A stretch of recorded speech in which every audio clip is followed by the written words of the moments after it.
today we will look at section 2.3, which is solving for equation one more time with multiple steps. So this is basically going to be our last installment in this because, well, we did it for one step, we did it for two steps, and then now we're looking at finally, well, multiple steps.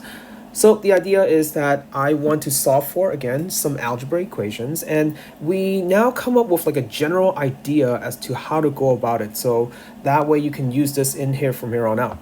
Number one, we're going to try to combine all the like terms. Number two, if there are any parentheses and or fractions, we're going to try to get rid of it. And finally, for the last step, is going to be isolate the variables. So we did a lot of number three and also number one, but we never had any like parentheses or fractions. So we're going to see how that actually works out. Okay, so starting with the first one, we have 2x plus 7 minus 7 is equal to 5x plus 6.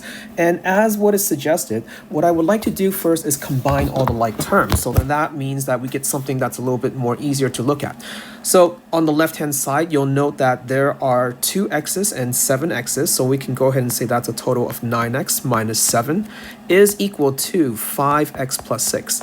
The fewer the terms, the better it is, because then we have a better chance of getting x by itself. Now, what we're going to do is we're going to get rid of the, we don't have any parentheses, so that's a good thing. So now we're going to get the variables by itself then, and by combining more of some like terms. Note that there is a 9x on the left, note that there's a 5x on the right, so what we can do is we can subtract 5x from both sides, just like we do with the numbers.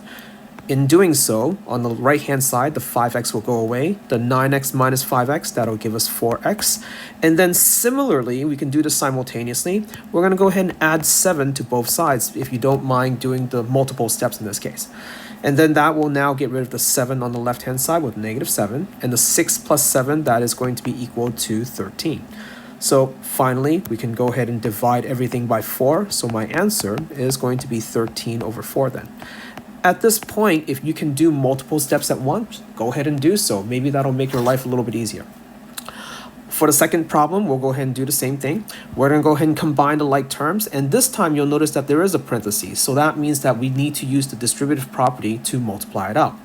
So for me, I see it as multiply out the 4 to each one of these terms. Then that will give me 4x plus 3, and then we have the plus 1 and the 9. Now we can go ahead and do all that together, or you can just go ahead and keep it one step at a time. This one I'll go a little bit slower, and then that way you can figure out what you prefer.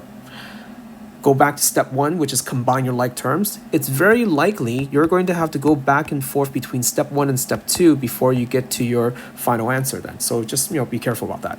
Oh, and I just realized I made a mistake right there. 4 times 3 is not 3, so be very careful with that one. So we're going to go ahead and go back, change that a little bit.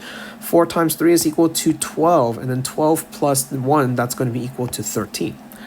Now, we're going to go ahead and subtract 13 from both sides. So 4x is then equal to 9 minus 13.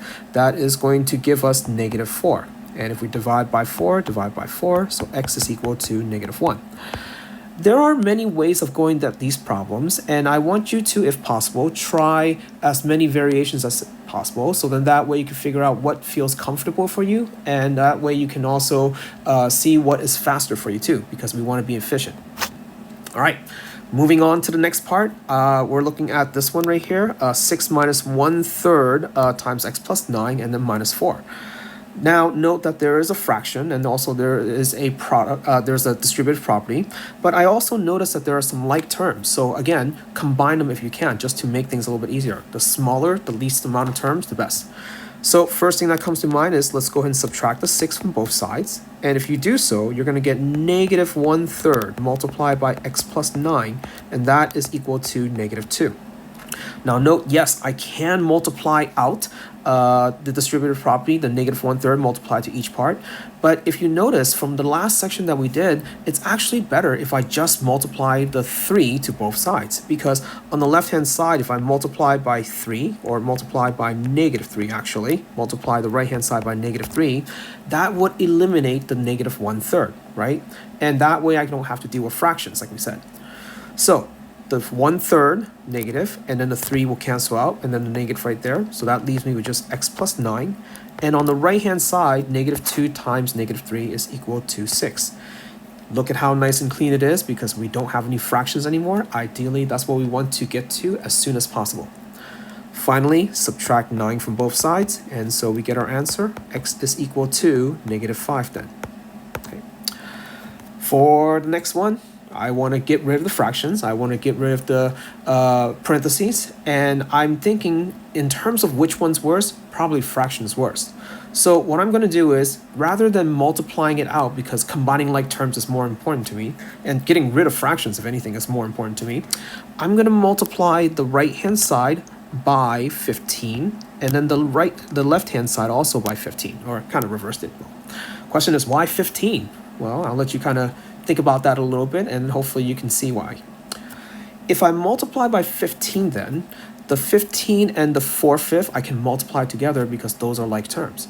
So 15 and 4/5, 15 goes into 5 3 times, so that means it's going to be 12 multiplied by w minus 1, and that's equal to then 2/3 multiplied by 15, so that's going to be 15 goes into 3 5 times 2, so that's going to be 10 then, multiplied by w minus 2. Look how nice and clean it is. We got rid of all the fractions. We still have parentheses, but at least this one is a lot nicer because, well, we now have whole numbers then. So multiply it out, distributive property, that's 12w minus 12 is equal to 10w plus 20. And if we combine the like terms just like before, we'll go ahead and subtract 10w from both sides. And then we're also going to add 12 to both sides as well. If you can do that step, multi-step, hey, by all means, I think that'll make things a lot faster. The 12s cancel out, the 10w's cancel out.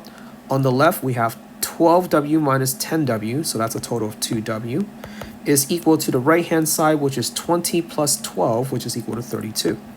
And if we take our last step, which is divide by 2, we got our answer of w is equal to 16. All right. Feel free again, if you want to try these problems on your own, by all means. Okay, last couple of problems. Let's go ahead and combine some like terms once again. We're going to go ahead and maybe subtract the 1 from both sides. Subtract the 1 from both sides. We get 4x plus 8 is equal to 4 times x plus 2. If we distribute, we're going to get 4x plus 8 on the right, and also notice that we have 4x plus 8 on the left too. This is what is known as an identity. Okay, meaning the left-hand side looks like the right-hand side, right? We talked about the word identity in the past. And whenever this happens, where the left and the right are in agreement with each other, that means your solutions is all real numbers. So meaning any value of x would actually work in this case. You can plug in x is equals to 5 or 10 or 20, and it'll all work out, no matter what. For the last one, very similar to that one right there. So we're going to go ahead and, do what we've been doing so far. The left-hand side, let's clean that up, 7x plus 3. And on the right-hand side, if we multiply that out, notice how I'm trying to do multiple steps right now just to save a little bit of time. 7x minus 7.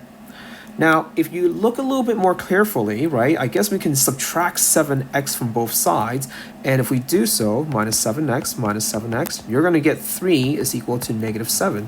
Very similar to the left-hand side over here, but unfortunately, we have a statement that does not make any sense. 3 does not equal to -7. But whereas over here, 4x plus 8 is equal to 4x plus 8.